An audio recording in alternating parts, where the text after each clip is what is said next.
Hello everyone, welcome again to my channel. Today I'll be looking at something I find very exciting. There's this recent report that has found that over 45% of younger people now prefer second-hand clothing materials to brand new ones.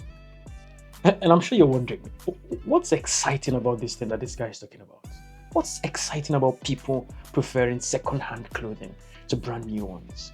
Well, the research that looked at over 3,000 young people in the US did not just say they are beginning to prefer, second-hand clothing. It has also found that this trend is most likely going to double by 2027. This is very exciting. I know you don't agree yet, but let's take a closer look at the fashion industry. Perhaps after that look, you would understand where I'm coming from. Now, the fashion industry at the minute contributes more CO2 emission than, so the number is between 8 to 5% more global CO2 emission than the aviation and the maritime sector combined. Now, if the CO2 emission is not your thing, let's look at the waste that this industry generates. Current studies have shown that over 92 million tons of waste is what this industry generates per annum. Now, for some people, 92 million tons will just be like, oh, what's that number? So let's break the number down. 92 million tons will be equivalent to about 14 million African savanna massive male elephants. Again, for people who haven't seen elephants before, that would just be some numbers passing over your head. So let's break that down too.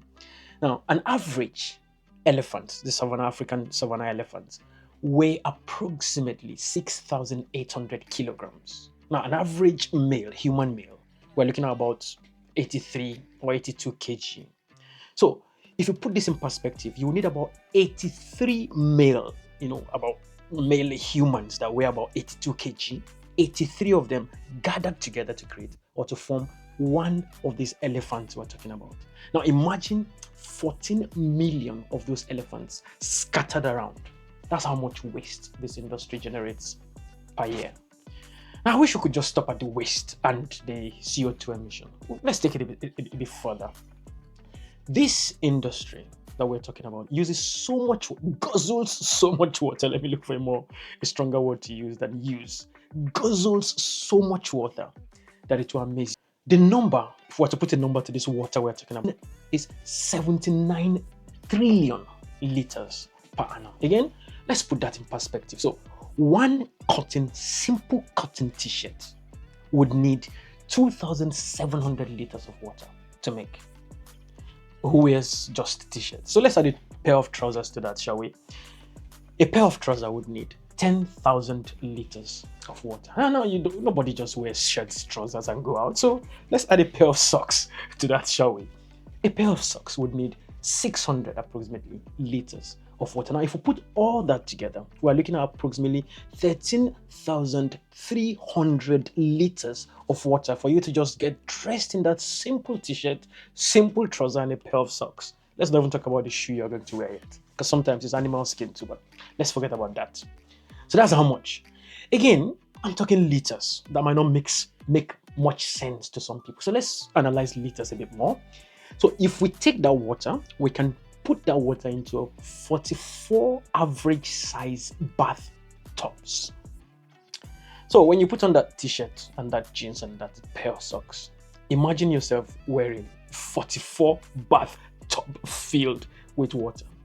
And that would affect you when you want to throw those shirts away or those clothes away after 1 week and decide to replace them with something else. That's you throwing away 44 bathtubs filled of water. Imagine that everybody, the 8 billion people on planet Earth, are all living like that. Then you begin to understand why sustainability is an issue and why this lifestyle cannot be sustained. Now, I wish I could stop. If I want to really analyze this sector, I wish you could stop at the things I've pointed out. So I'll take it a bit further so you understand why I'm excited about young people preferring second-hand clothing materials.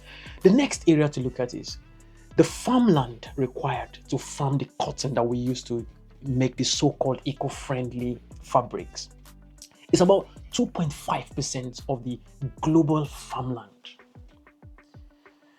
Now, if you say, okay, but that's because it's cotton, we also use synthetic polymer. Why not talk about synthetic polymer? Now, synthetic polymer, we're talking plastics. For that, we require approximately 342 million barrels of crude oil every year to make. And don't get me started with the environmental effects of crude oil. So that's if you decide to use synthetic polymers. Now, once these are manufactured and made, other chemical processes must be involved, like dyeing and all the other ones. For those processes, can you guess how much chemical is required to do some of those things? 43 million tons of chemicals annually. So, I'm sure you would forgive me for being excited that the next generation is now shifting towards using clothes or fabrics or fashion more sustainably. And one of the culprits, one of the major reasons for this disaster we're talking about is this whole fast fashion trend. I know people in this part of the world where I am who buy clothes for summer, and once summer is past, they buy for winter. When winter is past, they buy for the next summer. And let's not even start talking about celebrities who think it's beneath them to wear any cloth twice. So they wear it once and then they get rid of it. But for the celebrities, I think we can give them a pass, because I don't know how it works, but some of the celebrities end up selling those clothes after wearing it. Even more expensive than they bought it. I'm not a celebrity freak, so I don't understand how that works. But that again is another conversation entirely. So what can I as an individual do to help this situation? And the most obvious answer to this question is that you should consider second-hand clothing.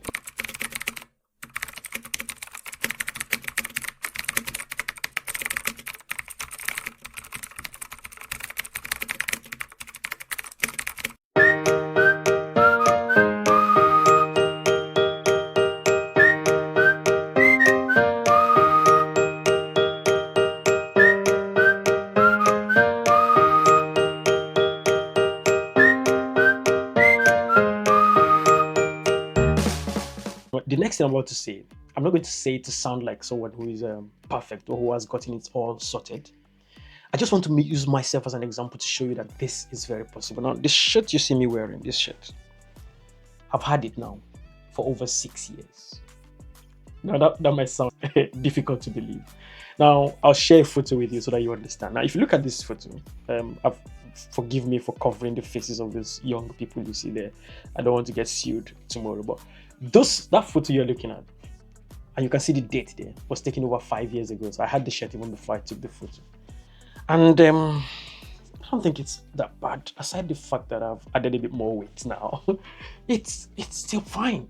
So this thing I'm saying is perfectly possible. I have other things that I have had for 4, 5, 6 years and that are still fine. So it is perfectly possible for you to rock the hell, forgive my French, out of that clothes before you dispose of it, or even give it to someone else to use.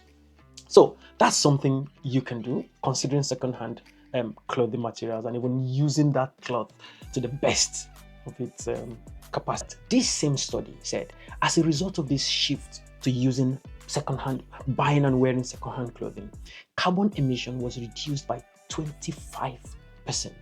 Now, beyond that, another study by the University of Leeds in collaboration with Arup has also shown that in developed or the major cities of the world, a shift to buying and wearing second-hand clothing can reduce carbon emission by 37%. So, when next you're considering the fashion shopping, or you're thinking, or you're being tempted to consider this whole fast fashion where they just churn out low quality, flashy clothing for people to just keep wearing and getting rid of after 1 or 2 wears, know the huge impact of that fashion on the environment.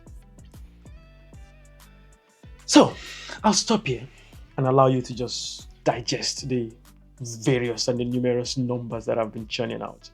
But to get this video to other people and to help us encourage people to change their attitude towards this fast fashion ideology, I'd like you to like and share this video and even subscribe to our channel so that you can keep getting information in these areas.